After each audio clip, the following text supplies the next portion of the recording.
வணக்கம் மாணவர்களே. நம்ம கடந்த வகுப்புல குற்றியல் உகரம் அதை எப்படி பிரிக்கணும்னு பார்த்தோம். அதாவது மாத்திரை எழுத்துக்களினுடைய மாத்திரை அளவுகளையும் பார்த்தோம். பிறகு அது சொல்லிற்கு இடையில வல்லின உகரங்கள் வரும் பொழுது எத்தனை அளவு மாத்திரை குறைந்து ஒலிக்குது அப்படிங்கிறதையும் பார்த்தோம். பிறகு முற்றியல் உகரம் அப்படிங்கிறது என்ன அப்படிங்கிறதையும் பார்த்தோம். பிறகு இந்த வகுப்புல நம்ம பார்க்கக்கூடியது பாத்தீங்கன்னா குற்றியல் இகரத்தினுடைய உகரத்தினுடைய வகைகளை தான் நம்ம பார்க்க போறோம். இந்த குற்றியல் உகரம் தனக்கு முன் உள்ள எழுத்தை கொண்டு 6 வகையாக பிரிக்கப்படுகிறது. அதாவது குற்றியல் உகரம் அப்படிங்கிறது இந்த கு சு து து பு ரு இந்த வல்லின உகர எழுத்துக்கள். இந்த எழுத்துக்கள் இந்த 6 எழுத்துக்கள் தனக்கு முன்னாடி எந்த எழுத்து இருக்கு அப்படிங்கறத வச்சுதான் 6 வகையாக பிரிக்கிறாங்க. அந்த 6 வகை என்னென்னு பாத்தீங்க அப்படின்னா நெடில் தொடர் குற்றியல் உகரம், பிறகு ஆயத்த தொடர் குற்றியல் உகரம், உயிர் தொடர் குற்றியல் உகரம், வன் தொடர் குற்றியல் உகரம், மென் தொடர் குற்றியல் உகரம், இடைத்தொடர் குற்றியல் உகரம் அப்படின்னு 6 வகையாக பிரிக்கிறாங்க. மாணவர்களே, முதலாவதாக நெடில் தொடர் குற்றியல் உகரம் அப்படிங்கறத நம்ம என்னன்னு பார்க்க போறோம். நெடில் தொடர் குற்றியல் உகரம் என்பது ஒரு தனி நெடில் எழுத்தை அடுத்து வருகின்ற உகரம். அது நம்ம நெடில் தொடர் குற்றியல் உகரம் அப்படின்னு சொல்லுவோம். அதாவது பாத்தீங்க அப்படின்னா பாகு, அதாவது மாசு மாசுன்னு சொல்லுவோம். பாகு என்றால் என்ன? சர்க்கரை பாகு அப்படின்னு சொல்லுவோம். மாசு சுற்றுச்சூழல் மாசு, பொல்யூஷன், அது மாசு என்று சொல்லுவோம். இங்க பாருங்க, முதலாக சொன்ன குற்றியல் உகரத்தினுடைய வகைகளை எப்படி பிரிக்கிறாங்க? இறுதியில் உள்ள எழுத்துக்கு முன்னாடி இருக்கிற எழுத்தை வச்சுதான் குற்றியல் உகரத்தை பிரிக்கிறாங்க.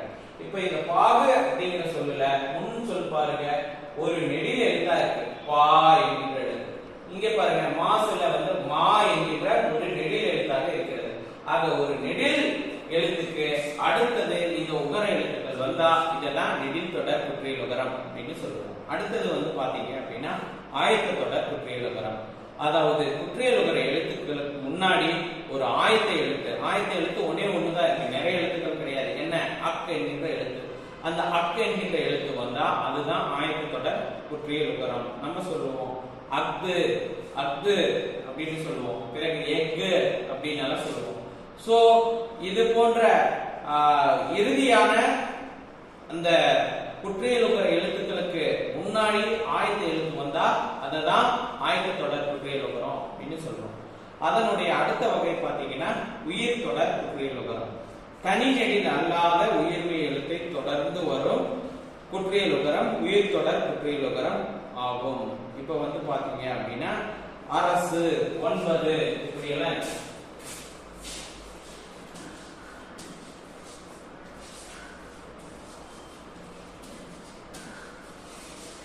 அதாவது தனி குறியல் அல்லாது.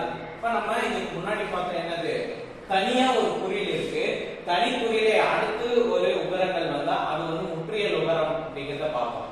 இங்க பாத்தீங்க அப்படின்னா உயிர் தொடர் குற்றியல் உகரத்துல தனி குறியல் கிடையாது.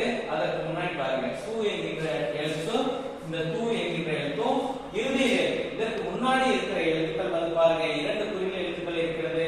இங்க பாருங்க ஒரு குறியல், ஒரு ஒற்று, பிறகு ஒரு குறியல் எழுத்து இருக்கிறது.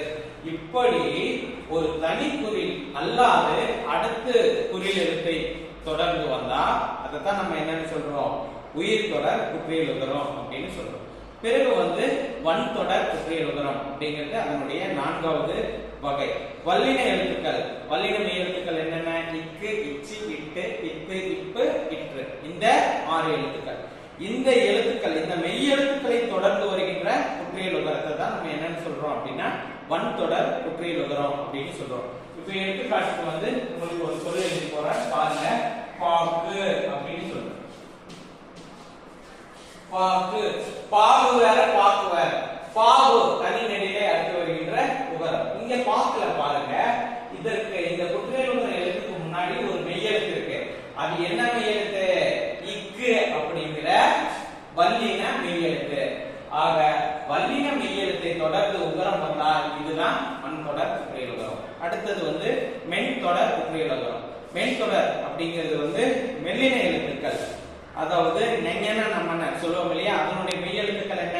இங்கு, இஞ்சு, இன்னு, இந்து, பிறகு இம்மு, இன்னு. இந்த எழுத்துக்களை தொடர்ந்து உகர எழுத்துக்கள் வந்தா இதுதான் மென் தொடர் குற்றியல் உகரம் அப்படின்னு சொல்லுவோம். எடுத்துக்காட்டு பங்கு, என்னுடைய பங்கு அப்படின்னு சொல்லுவோம் இல்லையா? இங்க பாருங்க, இங் அப்படிங்கிற மெய்யெழுத்தை, அதாவது மெல்லிய மெய்யெழுத்தை தொடர்ந்து உகரம் வந்திருக்கு. அதனால அது மென் தொடர் குற்றியல் உகரம் அப்படின்னு நம்ம சொல்றோம். பிறகு வந்து இடைத்தொடர் குற்றியல் உகரம்ங்கிறது சேம் அதே மாதிரி தான். அதாவது இடையின எழுத்தான எரல, அழல, இதனுடைய மெய்யெழுத்து என்ன?